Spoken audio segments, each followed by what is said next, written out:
Voltamos com a análise aqui pela TV Mar, canal 25 na NET, com transmissão simultânea pelo portal gazetaweb.com e pelos dispositivos móveis, com iOS e Android. Essa semana estamos recebendo o advogado França Júnior, que lançou o livro Cadáveres Indiscretos, Segurança Pública e o Abuso de Práticas Bandidas em Ambiente Democrático, quando ele discute a situação da violência em Palmeira dos Índios e também faz um paralelo com essa violência em Alagoas e no país. França, uma das críticas que você faz no livro é também quanto à abordagem da polícia, as famosas abordagens, apresentações de presos, digamos assim,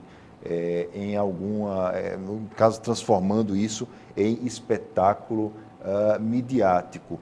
A polícia tem a necessidade de fazer isso, alega a polícia, para mostrar para a população, dizendo, olha, aquela pessoa que aterrorizava a região onde você morava, ela agora está conosco, vai ser presa e vai ficar sob as hostes da lei. As pessoas que trabalham mais na área de direitos humanos e mais na humanização também dizem que esse método é apenas uma forma da polícia mostrar serviço, digamos assim, para cobrir ou encobrir a própria incompetência profissional. O que é que você acha disso? Eu acho que é uma forma realmente de mostrar serviço. Não vejo nenhuma necessidade de sujeito, quando já pego, ser exibido para a sociedade. Até porque aquela prisão não é uma pena. Nós não temos pena, pelo menos oficialmente instaurada, uma pena sumária. Aquela prisão ela é cautelar, ela é preventiva, ou seja, o sujeito ainda goza do status de inocência. Pelo menos é o que determina a nossa Constituição Federal e mais, a Convenção Americana de Direitos Humanos. E o Brasil é parte da Convenção Americana de Direitos Humanos. Então, dar qualquer outro tratamento que não se adeque à Convenção ou à Constituição é abusar daquele poder que lhe foi conferido por ambos os instrumentos normativos que eu citei. Então, o que nós temos ainda é a ideia de que se pode chegar a uma sensação de segurança sem trabalhar as causas. Então, quando você vê esse tipo de tratamento, de exibição de preso, não há nenhum compromisso em se trabalhar com as causas da criminalidade. A ideia é tão somente transmitir à sociedade... Mas isso não é atribuição da polícia, não é verdade, França? Mas, veja, a ideia, Odilon, é tão somente transmitir à sociedade aquela sensação de segurança, mostrar que o inimigo foi capturado, porque ainda se trabalha com essa idealização de que temos mais ou menos com o que as volantes fizeram com o Lampião. O inimigo precisa ser ou abatido ou capturado, e uma vez capturado, exibido, que é para mostrar que houve a prestação de um serviço e que o Estado está ali presente, que não perdeu o controle da situação. Eu fico imaginando, Odilon, no outro dia, após aquela exibição, como não será tratado o filho daquelas pessoas que foram presas na escola, a esposa, a mãe que vai no mercado fazer a sua feira, de que forma serão vistos. Essas pessoas, obviamente, serão objeto de reprovação social. E imagina o filho de alguém que é exibido pela mídia como um todo, mostrado pela polícia, vai ser ojerizzado na escola. Imagina o futuro dessa criança. Ele tende a reproduzir aquilo, o que ele vivenciou. Então, a gente precisa parar e pensar que nós estamos permitindo que um círculo vicioso, ele se perpetue. E isso não tem esse tipo de procedimento não tem nenhum efeito prático na política de segurança pública, nos índices, nos resultados pretendidos, na sensação de segurança talvez tenha ali momentaneamente, porque a gente dá aquele certo respiro, né? Parece que a pessoa que estava causando mal à sociedade foi presa, ela está sendo mostrada e nós vamos poder baixar um pouco a guarda. Mas isso não acontece também, França, porque os advogados que sabem que o direito à imagem deve ser preservado da pessoa que não foi julgada e condenada, os advogados, eles não entram com ações, por exemplo, contra o Estado, porque desafiar o Estado é mais 500, é mais difícil? Também, né? Quando essas pessoas têm advogados. Mas a Defensoria Pública, por quando exemplo, não ficam a mercê, mas, entra, Odilon, não é verdade? imagina uma audiência do sujeito. De um lado ele tem um juiz, do outro o promotor, do outro o defensor. É todo o Estado. E ele. Todo o Estado, todo o aparato estatal e ele ali presente. Então, a Defensoria é um órgão que pertence ao Estado. E aqui não faço pouco caso do papel da Defensoria. Eu penso que deve agir nesses casos, quando se deparar com alguém que é seu cliente, digamos assim, e que tenha sido exibido, deveria sim noticiar as autoridades por crime de abuso de autoridade, porque eu não vejo outra saída senão essa. E vou além, imagino até que o próprio Conselho de Segurança do Estado já deveria ter se debruçado sobre isso. Por que ele não se debruça? Não sei. E é formado por advogados, não é verdade? Formado por diversos profissionais competentíssimos, não são escolhidos aleatoriamente, são escolhidos pelo currículo, pela formação, pela dedicação o conselho ao tema, acaba se transformando. talvez porque não tenham sido ainda provocados. Ele se torna conivente com esse tipo de prática, o conselho? Eu não diria, não dá para dizer de forma tão simplória. Se ele ainda não foi provocado para isso, se nenhum dos conselheiros ainda imaginaram trazer esse debate, não dá para dizer que foram omissos, né? Mas eu espero que, sei lá, depois dessa entrevista, eles possam se debruçar sobre isso. Polícia e pobreza. Dizia-se antigamente que em regiões mais pobres a violência era maior exatamente porque a pobreza ela tinha esse fenômeno da autofagia, da autodestruição, digamos assim. Hoje a gente percebe que houve uma melhoria das condições econômicas em algumas regiões, em especial com Bolsa Família, a própria Previdência Social, os outros programas federais, enfim, que fala sobre, inclusive você fala exatamente sobre isso. E você fala também que há uma divisão muito grande. As pessoas não sabem explicar porque cidades melhoraram os seus índices de pobreza e, ao mesmo tempo, a violência nelas proporcionalmente cresceu. Por quê? Pois é, porque a gente ainda tem a ideia de que alguns programas que são feitos para distribuição de renda são meros programas de administração da pobreza, quando deveriam ser de superação da pobreza. Eu faço aí uma citação do Bolsa Família, é um importante programa, não nego que seja um importante programa, mas é preciso criar alternativas para sair dele. Não dá para ser Mas há pessoas que saem, por exemplo. Mas não é um percentual significativo, Odilon. A gente ainda convive com... Não dá para dizer que aumentar a quantidade de Bolsa Família é um sinal de que a gente está distribuindo mais renda. Pelo contrário, é um sinal de que a desigualdade está aumentando, porque mais pessoas estão precisando do auxílio do governo. Então, a gente precisa encontrar essas alternativas. Agora, por que não se pode dizer que a pobreza gera criminalidade? Como eu disse anteriormente, o rico comete tanto o crime quanto qualquer outra pessoa. Não há nenhuma relação criminógena entre a classe social da pessoa e o que ela vai fazer. Não se pode... O que o sistema de segurança acaba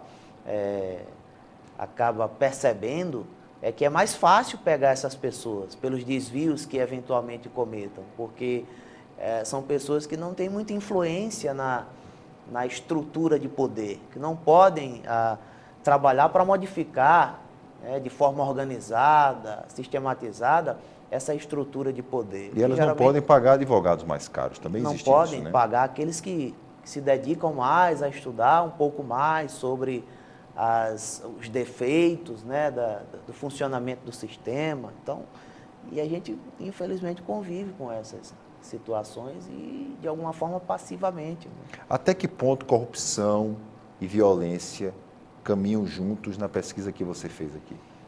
Tem toda a relação, né? Porque, eu volto a dizer, né? Tem todo um ingrediente cultural, né? O sujeito vai para uma passeata anticorrupção, pedir mais moralidade, pedir um novo comportamento do governo, do Estado, mas quando ele vai para a sala de aula é aquele que fila, quando ele é abordado pelo policial, porque parou o carro no local inadequado, proibido, é aquele que quer negociar, diz, olha, parei aqui um pouquinho, mas já estou saindo. Isso também é corrupção.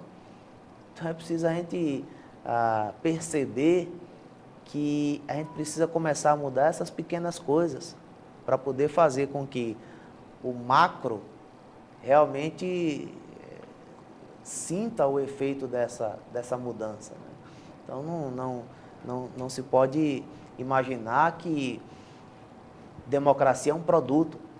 Democracia é um processo. Os valores democráticos são frutos de um processo.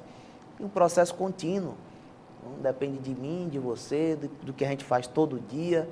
Não dá para dizer que alguém vem aqui entregar a democracia e a gente vai usufruí-la como bem entende. Não é dessa forma que funciona.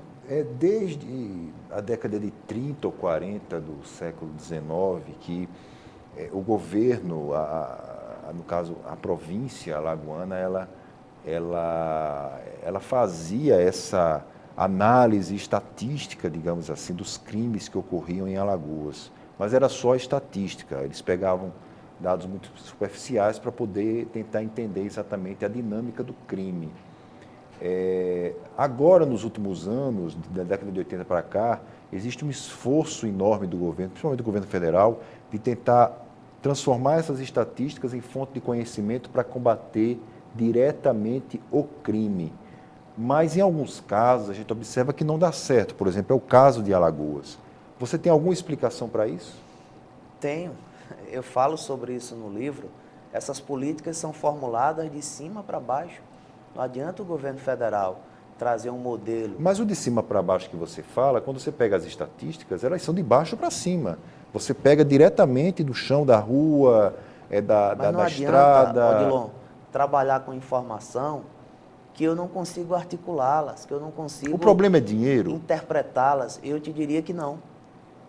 O problema não é dinheiro. Só o Fundo Penitenciário Nacional tem mais de 4 bilhões de reais contingenciados. Por que são contingenciados? Para o governo atingir a meta de superávit primário. Então, nós temos dinheiro em caixa. O problema é identificar as prioridades e como gastar esse dinheiro. Nós temos uma cultura de focar na execução. Por isso, nós executamos 300%, porque a gente faz uma vez, não dá certo, tem que fazer de novo, não dá certo, há sempre um problema, mas, quando na verdade a gente deveria focar no planejamento, passar pelo menos 60% ou 70% do tempo planejando, interpretando essas informações, esses dados, esses números, articulando eles, fazendo pesquisas que vão além deles, da forma como foram colhidos passivamente pelo Estado, esperando a população procurar, e 30% ou 40% do tempo executando. Só assim a gente vai conseguir mudar essa mentalidade arcaica de operar segurança pública no Brasil. Programa de desarmamento funciona? Eu, no livro, defendo que não. Eu defendo a ideia... Você defende que a população deve andar armada? Eu defendo a ideia de que a população deve ter a liberdade para escolher as alternativas para a proteção da sua casa, da sua família. Mas não é uma contradição que você fala, não. Já que a maior parte dos crimes é provocada por arma de fogo? Não há nenhuma contradição, Odilon. Nós estamos falando do instrumento e não da pessoa. Por trás da arma há sempre alguém que atira. A arma não atira sozinha. Então, o problema não está na arma. O problema está em quem atira nela. O livro, ele traz uma ideia de libertária. Então, dentro dessa concepção libertária, não poderia deixar de ser a ideia de que o sujeito tem o direito. Agora, o que se tem confundido é que criticar o desarmamento é pregar que as pessoas andem armadas. Não tem nada a ver uma coisa com a outra. Prega-se o direito da pessoa para utilizar um instrumento para a defesa e não para o ataque. Então, no livro eu traço falo de uma pesquisa que foi feita nos Estados Unidos sobre desarmamento, mostro que não é bem assim, a ideia de que desarmar a população vai fazer com que nós fomentemos um ambiente mais imune à criminalidade, mas ao mesmo tempo eu digo, a nossa lei de armas, ela tem instrumentos para filtrar as pessoas que deveriam Mas ter não ou não funciona, não é o verdade? acesso. O grande problema é que nós temos nas nossas fronteiras uma deficiência de fiscalização. O maior percentual de utilização de arma em crime não é das armas legais, é de armas ilegais que entram no país ilegalmente. Mas penso, Odilon, que a discussão, até no livro eu mostro, nós tivemos o período de desarmamento, o período mais efervescente de discussão de desarmamento, 2006, quando a lei entrou em vigor, a 10.826, diminuiu o número de crimes praticados com arma de fogo, mas aumentou o número de crimes praticados com arma branca. Então, o próprio mapa da violência mostra isso, que o governo federal financia, mostra, ou seja, as pessoas mudaram de instrumento, mas não frearam o intento de praticar o crime. Mas, ô França, não é uma situação perigosa? Porque você diz assim, quem mata é a pessoa, não é a arma. Mas a pessoa, quando é viciada em droga, ela é viciada na droga. Então, a pessoa, ela estabelece uma relação. Você tem que tirar a droga de circulação para que a pessoa deixe o vício. Não é verdade? Eu não sou daqueles que endossa a ideia. Porque se você legalizar a arma, então a gente também deve legalizar o crack, deve legalizar a maconha, deve legalizar... Ora, mas é o que eu defendo. É a descriminalização legalizar de tudo? toda e qualquer droga.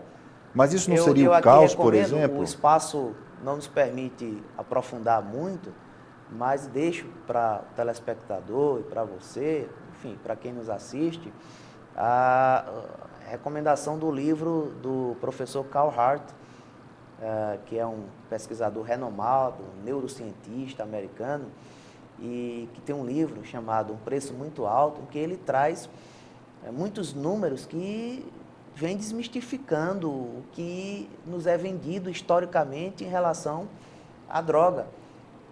Por que aqueles que defendem os malefícios do crack, que defendem que realmente devem ser proibidos, por que não defendem também a proibição do álcool, da nicotina, da cafeína, dos ansiolíticos e de outras drogas que trazem tão prejuízos quanto aquelas que hoje nós difundimos como o mal do século, o bicho-papão.